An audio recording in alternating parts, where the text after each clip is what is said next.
자, 10강 해보겠습니다. 53쪽입니다. 앨리스 도메크레스의 책 5주 하나님 지으신 모든 세계, 이 책 10번째 강독 53쪽입니다. 그런데 우리 문화를 지배하는 이야기들은 그냥 생겨나지 않는다. 문화를 지배한다고 그랬어요. 그게 그림입니다. 신화이기도 합니다.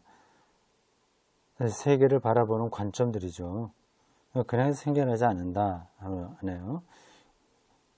무신론적인 그림, 그 이야기들이 번성하면 또 그런 걸로 문화가 자리를 잡게 됩니다. 근데 그게 저절로 생기는 건 아니라고 하네요. 그럼 무슨 얘기입니까? 안토니오 그람시 이후의 문화 분석가들을 보여준 대로 문화적 권력과 권위를 가진 사람들이, 지금 뭐 그 권력은 다 돈이죠. 그들이 그 이야기들이 생겨나도록 만든다. 지배 문화의 이야기들과 한 통속이 되어 있는 지식인들이 있는가 하면 지배 문화에 도전하는 지식인들도 있다.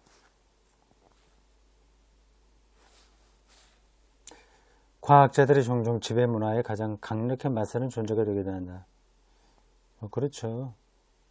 갈릴레오 이런 사람들 도전하다가 종교재판 받고 좀 고생 좀 많이 했죠. 물리학자 프리먼 다이스는 과학자는 반란자라는 에세이에서 이렇게 선언했다. 인용하는 겁니다. 과학은 모든 문화가 그 자식들에게 행사하는 독재에 맞서 반란을 일으키는 자유정신의 연맹이다. 멋진 표현이네요. 다시 읽어보겠습니다. 과학은 모든 문화,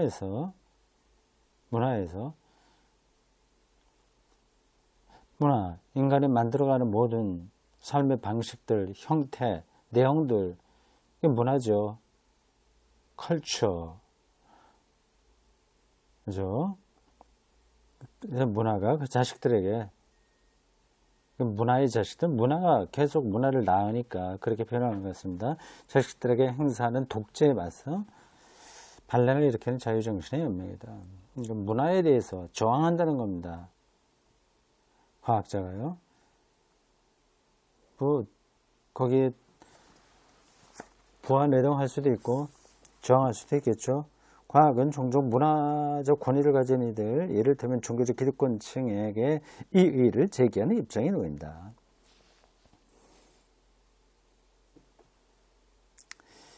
이것은 강력한 논점이고 다이슨은 이 논점을 뒷받침하는 많은 사례를 제시한다. 어떤 사례요? 과학자가 종교적 기득권층에 저항한 것들이죠. 페르시아의 위대한 수학자이자 천문학자였던 오마르 하이암은 과학을 이슬람의 지적 속박에 맞선 반란으로 여겼다. 비슷한 맥락에서 20세기 최고의 인도 물리학자들 중에 일부, 이를테면 찬드라 세카라, 벤카탈라만, 저는 듣도 보지도 못할 이름들입니다. 이런 사람들은 과학이 힌두교의 결정론적 윤리에 맞선 반란이라고 보았다. 힌두교의 결정론적 윤리,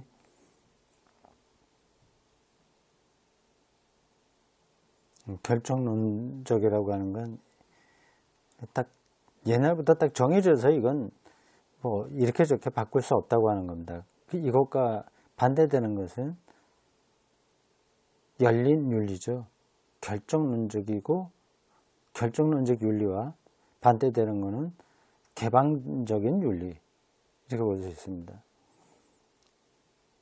근데 사실 윤리가 결정론적인 것 있죠. 사람 생명을 함부로 대하면 안 된다, 뭐 이런 것들인데, 나머지 대다수들은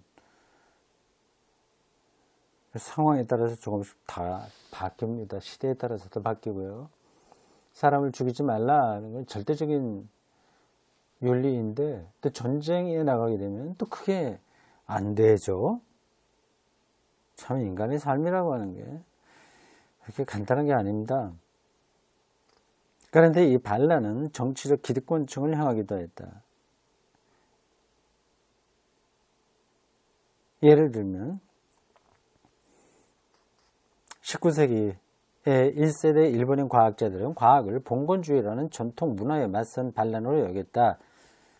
그런 예들을 들면 얼마든지 들 수 있을 겁니다. 인도의 라만 역시 과학이 영국의 식민 통치 시기에 인도에 대한 영국의 문화적 영향력을 줄이게 만든 무기라고 보았다. 하여튼 종교적인 기득권층이나 정치적인 기득권층에 대한 저항으로서 과학자들의 역할이 많았다. 그걸 얘기하는 거예요. 이 엘리스더 맥그리스가 다른 책에 나오는 것들을 정리하고 있는데 뭐 그런 것들의 사례를 찾아볼 수는 있지만 이게 절대적인 건 아니다. 그 얘기하겠죠. 과학과 종교가 전쟁 상태라는 이야기가 앞에서 나온 예에서 볼 수 있는 건데 이거는 문화를 지배하며 무신론의 저작에서 무비판적으로 되풀이되고 있다. 그러니까 이런 상황을 일종의 침소봉대하는 거죠. 과학이 모든 절대 권력을 무너뜨리고 저항했다. 그래서 거의 전쟁과 같았다라고 이렇게 확대하는 겁니다. 이렇게 하는 사람들이 신무신론자들이죠. 이것도 하나의 문화 현상인 겁니다. 크리스토퍼 히친스라고 하는 사람, 이 맥그레스가 극히 비판하고 있는 도킨스와 비슷하게 비판받고 있는 사람입니다. 히친스. 그의 책 신은 위대하지 않다. 또 그런 저작 중에 하나다. 이런 책이 참 도발적이죠. 제목 자체가. 그러니까 사람들은 호기심을 느낄만 합니다. 근데 이건 정직하지 못한 책이죠. 이런 것들은. 경계선 없이 왔다 갔다 하면서 좀 속된 편으로 신학에 대해서 알지 못하는 선무당처럼 막 칼을 휘두르는 그런 겁니다. 신은 위대하지 않다. 누가 뭘 해나요? 신이 위대하다고 그랬나요? 그 위대하다고 하는 말은 모든 것을 전지전능 마음대로 할 수 있다고 하는 뜻도 아니고 전지전능이라고 하는 것도 우리가 일반적으로 알고 있는 그런 건 아닌데 근데 기존의 그 일반적인 신자들이 그냥 알고 있는 그런 것들을 신학인 것처럼 생각해서 비판하는 책을 쓰는 겁니다. 이것도 그런 저작 중에 하나다. 이 책에서 히친스는 편견에 이끌려서 체리 피킹, 이건 뭐 무슨 뜻이에요? 자신의 주장을 뒷받침할 만한 증거나 자료만 제시하는 것. 체리 피킹. 체리는 마시는 거잖아요. 먹는 거. 그거만 딱딱 골라 먹는다고 하는 말에서 온 것 같습니다. 자기가 필요한 것만 딱딱 골라서 예로 두는 거죠. 그러니까 자기에게 불리한 예는 전혀 들지 않는 거죠. 뭐 정치인들은 그렇게 할 수 있지만 과학자가 그렇게 하면 안 되죠. 그런 것에 지나지 않는 지독히 선별적인 역사적 사례 활용으로 갈등 서사를 옹호한다.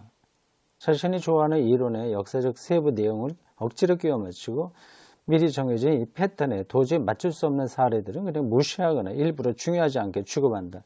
히친스는 신중하게 골라낸 역사적 일화들을 뭔가 더 큰 진실을 대표하는 사례들이라도 되는 양 제시하면서 종교적 신념을 가진 사람들은 망상에 사로잡히 있기에 사회 전체의 잠재적인 위험 요소가 될 수 있다고 사실 믿기 어려운 주장을 내세운다. 다수가 아니라 크게 믿기 어려운 주장인 거죠. 뭐 그러한 현상들이 없는 건 아닙니다. 우리 한국 교회의 보수 문체주의에 떨어져 있는 기독교인들에게 나타나는 그런 일종의 혐오 사상 같은 거, 혐오감 그 부추기는 행동들, 뭐 그런 건 그렇게 볼 수가 있습니다. 그런데 기독교 전체가 그런 건 아니거든요. 기독교의 많은 수에 속한 사람들이 그런 태도를 보인다고 하더라도 기독교 본질이 그렇지 않다면 그걸 구분해서 봐야 되거든요.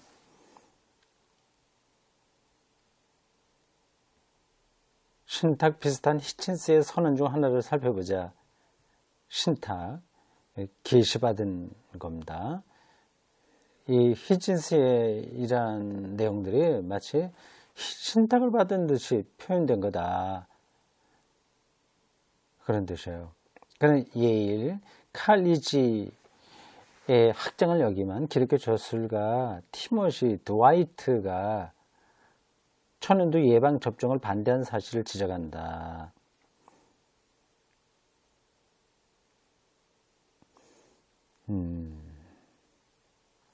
히친스가 볼 때 드와이트의 판단은 종교인들의 퇴영적 사고방식의 전형적인 모습이다.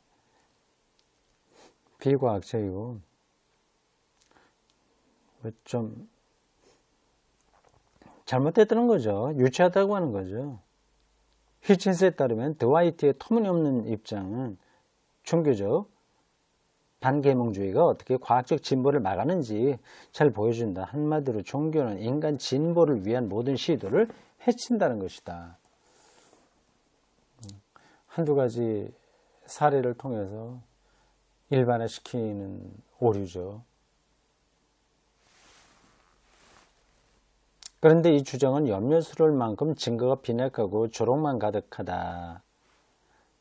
히친스는 과학적 발전에 대한 적대감의 사례 연구로 천연두 예방접종을 제대로 골랐다.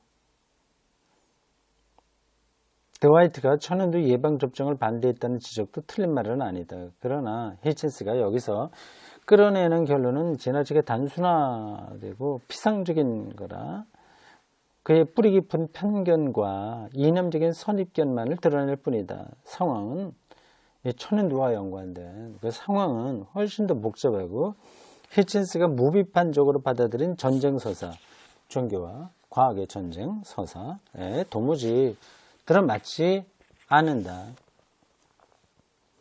이 점을 밝히기 위해 두 가지 반례를 제시하고자 한다. 히친스가 한 거하고 좀 반대되는 예를 들겠다는 겁니다. 히친스는 천연두 예방접종이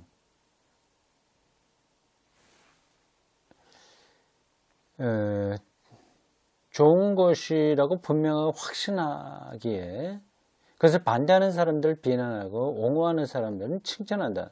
투어시 드와이트에서 한 세대 앞으로 거슬러 올라가 보자. 미국의 가장 위대한 기독교 사상가로 널리 인정받고 있는 조나단 에드워즈는 정말 유명한 사람입니다. 그 아메리카 미국에서 경건운동, 부흥운동 그런데 대표자라고 할 수 있습니다. 조나단 에드워즈는 1703년에서 1758년에 살았네요. 50 중반에 죽었습니다. 그는 프린스턴 칼리지의 3대 학장이었다. 그는 과학과 의학 진보의 강력한 지지자였고 새롭게 도입된 천연두 예방접종을 적극 옹호했다. 에드워즈는 프린스턴의 학생들에게 이 새로운 의료술이 안전하다는 것을 보여주기 위해 직접 전염도 예방접종을 받았다. 그러나 예방접종은 성공하지 못했고 에드워즈는 얼마 후에 죽었다. 특별한 사건이네요. 아, 이런 일이 있었군요. 아, 제가 직접 그를 주사를 맞았다는 겁니까? 그때 아직 완벽하게 이게 예방주사가 인정받지는 못하고 있었을 텐데, 막 의학 발전을 위해서 자기가 몸으로 한번 거기 참여하겠다 그런 뜻인 것 같습니다. 이제 공평한 독자라고 한다면 히친스가 신은 위대하지 않다는 책을 쓴 이 사람 히친스하고 도킨스는 외워두십시오. 이 두 사람이 기독교를 과학자적인 어떤 양심 이런 걸 걸고가 아니라 기독교에 대한 나쁜 선입견에 근거해서 기독교를 냉소조롱하는 방식으로 글을 쓴 사람들입니다. 근데 그런 글들이 많이 읽히는 이유는 이들이 과학자, 인정받은 과학자들이기 때문에 그렇습니다. 근데 그 과학적인 업적이 있다고 해서 뭐 다른 것까지 잘 파악할 수 있다는 보장이 되는 건 아니죠. 히친스가 천음도 예방접종에 대한 종교인들의 태도를 균형 잡히고 정확하게 설명했다고 생각하지 않을 테고 그것이 합리적인 판단이다. 이 에드워즈 예를 들지 않은 거는 몰랐다면 몰랐을까요? 그걸 왜 몰랐을까요? 그쪽으로 천음도 예방접종, 뭐 트와이트, 뭐 이 사람 예를 든 걸 보면 다 알았을 텐데 그건 예를 안 든 거예요. 천연두 예방접종을 옹호하던 에드워즈가 과학 발전에 기여하려다가 목숨을 잃은 것을 생각한다면 더욱 그렇다. 하지만 에드워즈는 이 논의에서 완전히 생략된다. 히친스는 선전가이지 학자가 아니다. 선전가가 아니라 선동가라고 하는 게 낫습니다. 이럴 땐 선전이 아니라 선동가이지 학자가 아니다. 그의 목표는 과학과 종교의 전쟁 서사, 내러티브에 혹은 담론, 과학과 종교의 계속해서 전쟁을 벌여왔다는 식으로 뭐를 만들어가는 겁니다. 여론을 형성하는 거죠. 그러한 서사와 자신의 독단적인 형태의 무신론을 옹호하는 것이지 역사를 공정하게 설명하는 것이 아니다. 맥그레스의 이 주장에 저는 동의하는 바입니다. 이런 거북한 편향은 영향력 있는 무신론 작가 조지 버나드 쇼가 그 유명한 사람,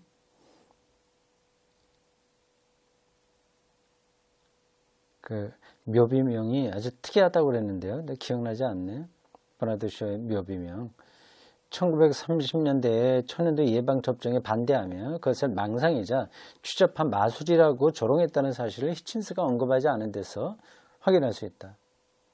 쇼는 천연두 예방접종을 분명하게 지지하는 연구를 했던 대표적인 과학자들이 이를테면 루이스 파스테르, 조지프 리스터 이런 사람들이 과학적 방법에 대해 아무것도 모르는 사기꾼들이라고 일축했다.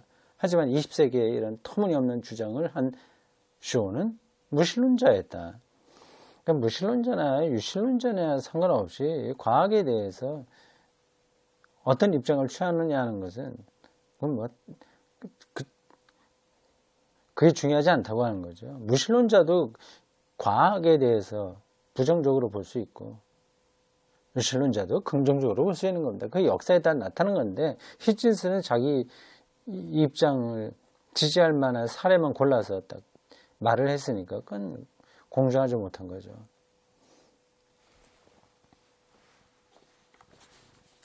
히친스는 왜 이 유명하고 충격적인 사례를 언급하지 않았을까? 물론 종교에 대한 적개심과 불안을 자신이 원하는 방식으로 표현하는 것은 자유다. 하지만 쇼의 사례를 넣으면 독자들이 자신의 노골적인 편향을 알아챌 수 있다는 것을 깨달을 정도로 히친스가 약삭발랐던 것은 아닐까? 그렇기 때문에 우리는 이야기를 온전하게 제대로 이해할 필요가 있다. 그 전문가라는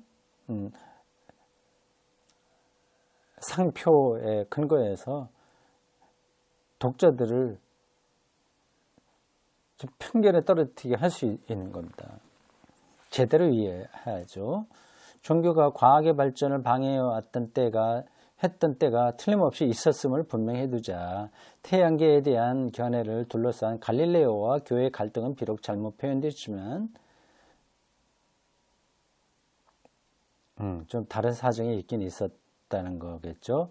일부 고위직 성직자들이 과학적 이유와 종교적 이유로 갈릴레오의 주장을 좋아하지 않았고 그의 입을 다물게 하려 했던 것만은 분명하다. 근데 이것도 상황은 굉장히 더 복잡하다. 단순하게 과학과 종교가 싸운 게 아니라는 겁니다. 더 복잡하다는 거예요. 뭔가요? 당시에 가톨릭 교회는 개신교와 전투를 벌이고 있었고 전통적인 성경 해석에 대한 그 어떤 수정도 거부함으로써 주요 교리를 보호하려고 했다. 가톨릭에서 그런 입장이었죠. 이런 논쟁적 상황은 신과학의 세부 내용들이 받아들여지지 않고 심각한 의혹을 받을 수 있는 분위기를 조성했다. 신과학, 왜 신과학이라고 하는 말을 붙였을까요? 새로운 과학, 지동설 이런 걸 내니까 신과학이라고 했는가 보죠. 이제 과학의 새로운 발견, 발전 그런 거를 통틀어서 신과학이라고 한 것 같습니다. 그걸 받아들이기가 그 개신교하고 가톨릭하고 싸우고 있었기 때문에 좀 어려웠다. 분위기가 그랬다. 그 얘기입니다.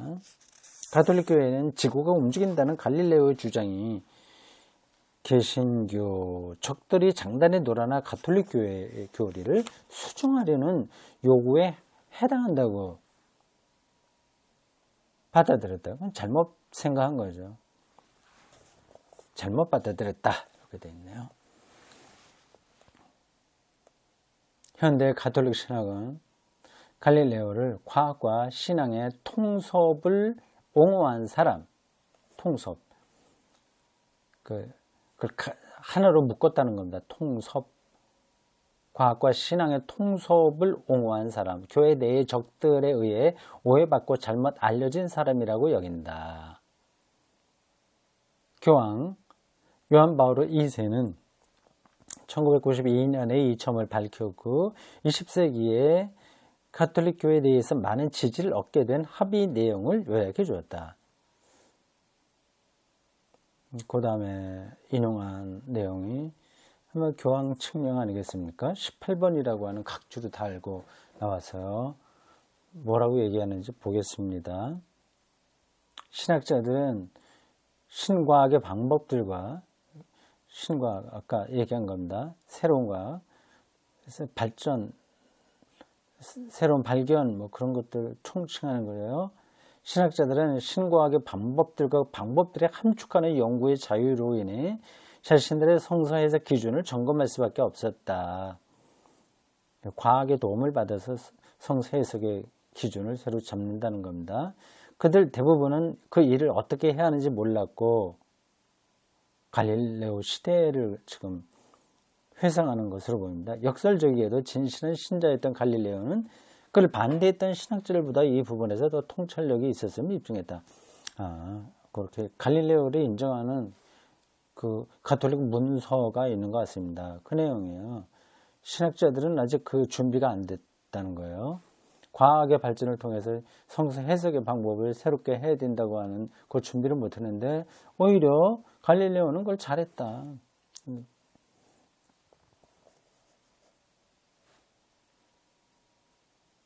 그 다음 소제목 앞에서는 전쟁 서사에 대한 이야기를 비판적으로 다뤘습니다. 이제 전쟁 서사에 도전하기 이런 제목입니다.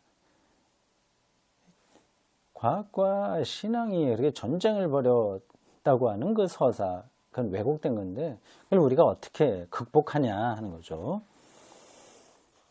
점점 더 설득력을 잃어가는 지겨운 전쟁 서사에 도전하는 방법은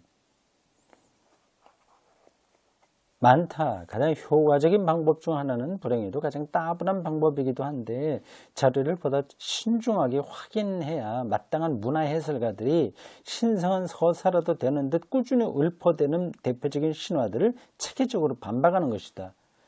이런 작업은 뭐 전문가들이 해야 되니까 우리들에게는 불가능한 거죠.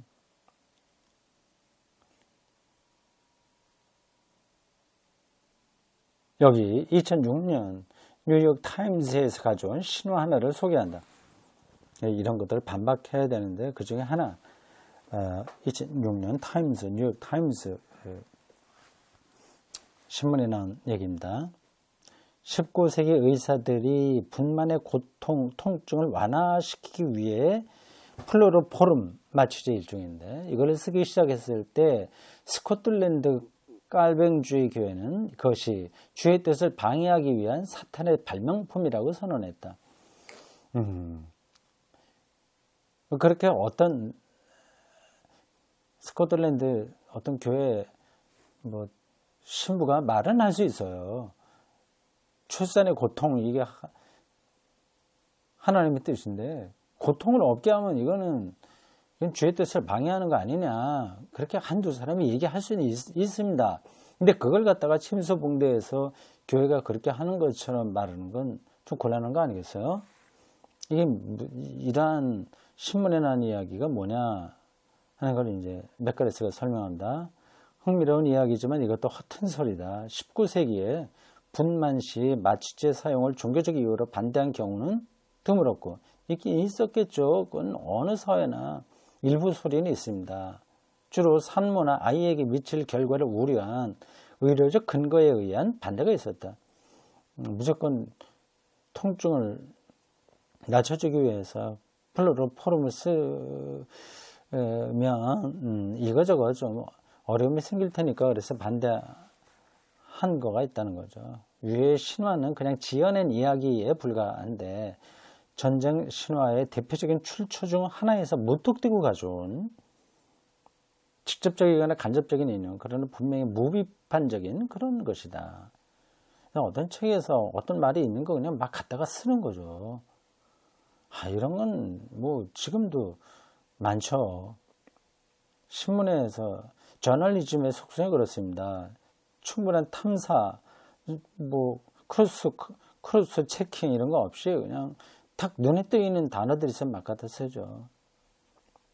조선일보나 뭐 이런 신문들이 이렇게 정부를 비판하기 위해서 그런 일들을 많이 합니다. 미국 특파원이나 뭐 미국에 그냥 별로 권위가 없는 어떤 사람이라고 하더라도 그들이 뭐 비판한 거 있으면 갖다가 미국에 뭐 누가 어떻게 했다더라 이런 식으로 가져오는 거죠.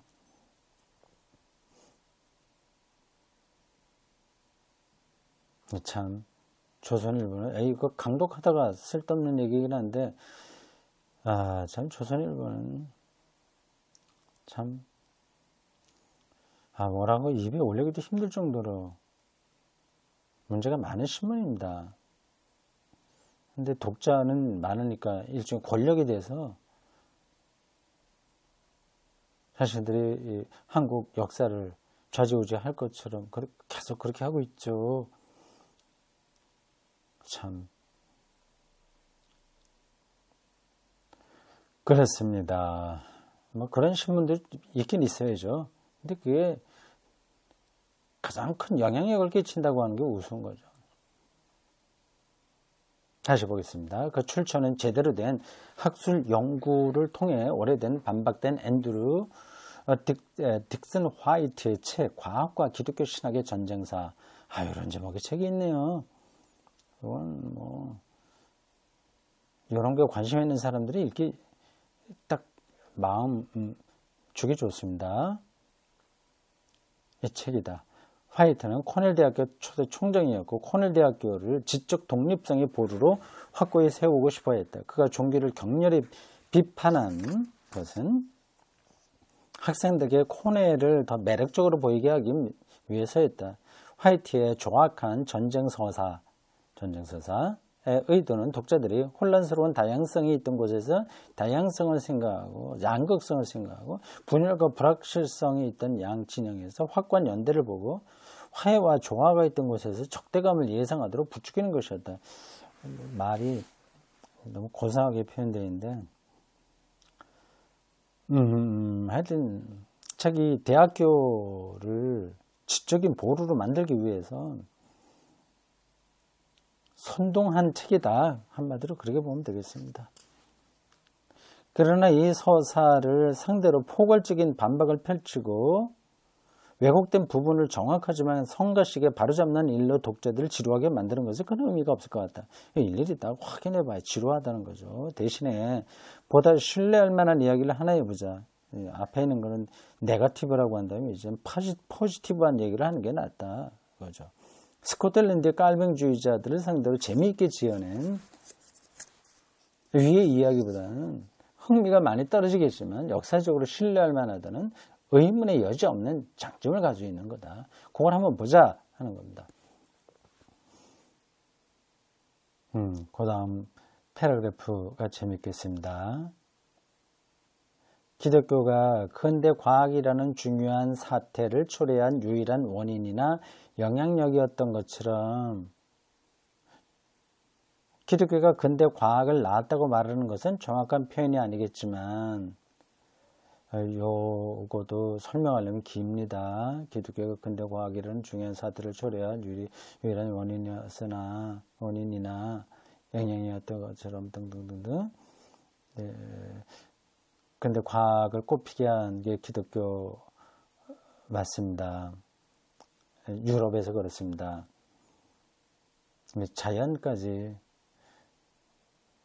하나님의 뜻으로 봤기 때문에 그랬습니다. 근데 과학이 꼽힐 수 있게 됐죠. 아리스토텔레스의 철학이 신학과 연결되면서 이 세계에 대한 관심이 폭발적으로 늘어났습니다. 직접적으로 그렇게 말하기 수는 없으나 둘 사이에 근본적인 시너지가 있다는 것은 분명하다. 기독교 신앙과 과학이 결합해서 어떤 걸 더 과학 발전을 이뤄냈다는 거죠. 이를테면 기독교는 과학적 이론과 실천에 좋은 지적 틀을 제공했다고 볼 수 있다. 저도 옳다고 생각합니다. 대중적인 문헌들의 터무니없는 신화들이 여전히 남아있긴 하지만 가령 중세 교회와 신학자들이 지구가 평평하다고 가르쳤고 지구가 둥글다는 사실을 종교적 이유로 숨겼다는 신빙성을 잃은 지 오래된 생각들, 이런 글들이 있긴 있으나 학자들의 연구는 시대에 뒤떨어진 이런 허구들에서 훌쩍 벗어나 과학혁명 이전과 그 기간에 있었던 과학과 신앙의 상호관계를 입체적이고 다채롭고 신뢰할 만하게 설명해 주었다. 이런 적극적인 관계가 기본에 깔려 있다고 하는 겁니다. 이제 그렇지 않은 부분들을 막 과대하게 사례로 들어서 과학과 신앙이 전쟁을 벌였다, 그럴 정도다, 이렇게 말하는 거는 호도시키는 거죠. 오늘 여기까지 하겠습니다.